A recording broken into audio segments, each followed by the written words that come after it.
जय श्री राम, जय श्री बालाजी महाराज, जय माता दी। एक मंगलवार कीजिए और अगले मंगलवार तक आपका कार्य पूर्ण हो जाएगा। कैसे होगा वो बाबा स्वयं आपका कार्य पूर्ण करेंगे। आपने सिर्फ क्या करना है ये जान लीजिए।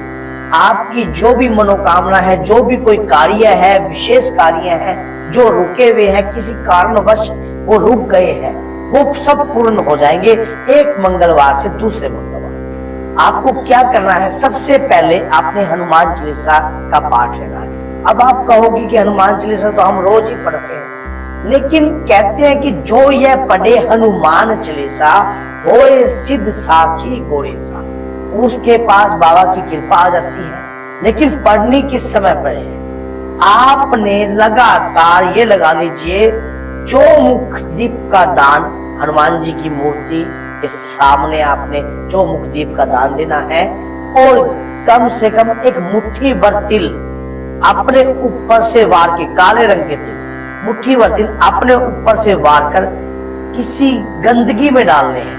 कोई भी एक ऐसी गंदी जगह हो या कूड़ा करकट कुछ भी हो, उस जगह पर आपने डालने हैं, ताकि और जिस भी कार्य की मनोकामना के लिए आपने काम हनुमान चालीसा पढ़कर आपने और 21 पाठ रोज के करने स्टार्ट कर दीजिए। एक हफ्ते से लेकर एक हफ्ते जो पहला हफ्ता आएगा, कोई भी मंगलवार का दिन लेकर अगले मंगलवार तक, फिर आपने जब आपका ये कार्य जो पूर्ण होने से पहले आपने क्या करना है, मंगलवार के दिन हनुमान जी को चोला चढ़ाना है। चोला चढ़ाना है। अगर कोई स्त्री है, अब वो कहेगी कि हम कैसे चोला चढ़ाएं, आप अपने बच्चे के माध्यम से चोला चढ़वा सकते हो, अपने पति के माध्यम से चोला चढ़वा सकते हो, आप सूखा चोले का भी दान दे सकते हो। अगर आपको लगता है आपने क्या करना है, अपने मतलब मार्केट से सामान खरीदना है चोले का और ब्राह्मण देवता को चोले का सामान दे देना है। और लेकिन हनुमान चालीसा का पाठ एक हफ्ते से लेकर एक मंगलवार से लेकर दूसरे मंगलवार तक लगातार आपने इसका पाठ करना है। और पाठ के दौरान आपने ये प्रार्थना करनी है कि हे बाबा, मेरी ये मनोकामना है, इस मनोकामना के कार्य पूर्ण हेतु मैं ये पाठ कर रहा हूँ या कर रही हूँ। या कोई बच्चा है तो वो भी इस पाठ को कर सकता है। जैसे विद्या, आपको अगर आप विद्या में अव्वल नहीं आ रहे हो, पढ़ाई अच्छी नहीं हो रही है, बुद्धि में मलिनता है, बुद्धि बंदी पड़ी है, या कोई कारोबार में तरक्की नहीं प्राप्त हो रही है, सरकारी नौकरी नहीं मिल पा रही है, या किसी भी प्रकार की कोई भी कार्य में अड़चन आ रही है, तो एक मंगलवार से लेकर अगले मंगलवार तक अगर आपने इस प्रकार का कार्य किया तो आपका कार्य जरूर पूर्ण होगा। हाँ, अगर दुर्भाग्यवश अगर एक मंगलवार से दूसरे मंगलवार कार्य पूर्ण नहीं होता, तब क्या करना है? तब यही प्रक्रिया अगले मंगलवार तक भी ऐसे ही करनी है। मंगलवार से जिस दिन स्टार्ट होगे, पहले मंगलवार से भी चोला चढ़ाकर ही स्टार्ट करना है। पहले मंगलवार जिस दिन आप चोला चढ़ाओगे हनुमान जी को चोले के अंदर क्या क्या सामग्री आपने लेनी है? सिंदूरी चोला लेना है, गाय का घी लेना है, थोड़ा सा गाय का घी, सिंदूरी चोला। सिंदूरी चोला जो होता है वो थोड़ा वजनी होता है, भारी होता है। कई बार हम कई बार नकली सिंदूर भी ले आते हैं, वो हल्का होता है, वो नहीं, जो थोड़ा वजनी हो वो गाय के घी में। और चरणों से चोला चढ़ाना है।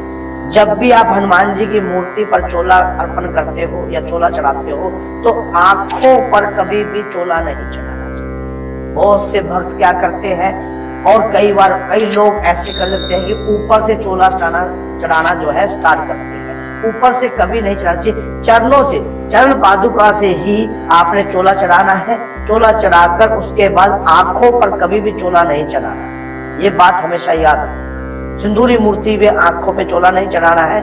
उसके बाद अगर कोई पुरुष है तो वो जनेऊ भी पहना सकता है, हनुमान जी को जनेऊ भी पहना सकता है, पान का बेड़े का भोग लगा सकता है, 2 केले, 2 लड्डू, एक जटा वाला नारियल छील कर उसके ऊपर कलावा बांधकर अपनी मनोकामना के नाम से आपने वो नारियल भी वहां पर भेंट कर सकता है।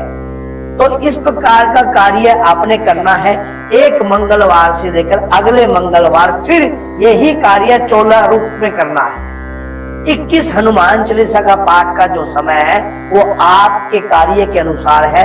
अगर सुबह का रखते हो 5 बजे से लेकर जो भी 7 बजे के बीच में रखते हो, या उस दौरान भी आप सुंदर का इसका हनुमान चालीसा का पाठ कर सकते हो। उसके बाद दोपहरी 2 बजे से लेकर 4 बजे के बीच में भी कर सकते हो।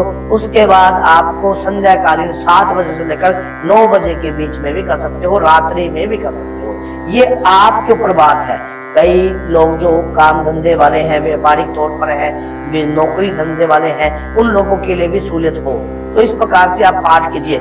यकीन मानिए, सच्चे मन से इस पाठ को करके देखिए।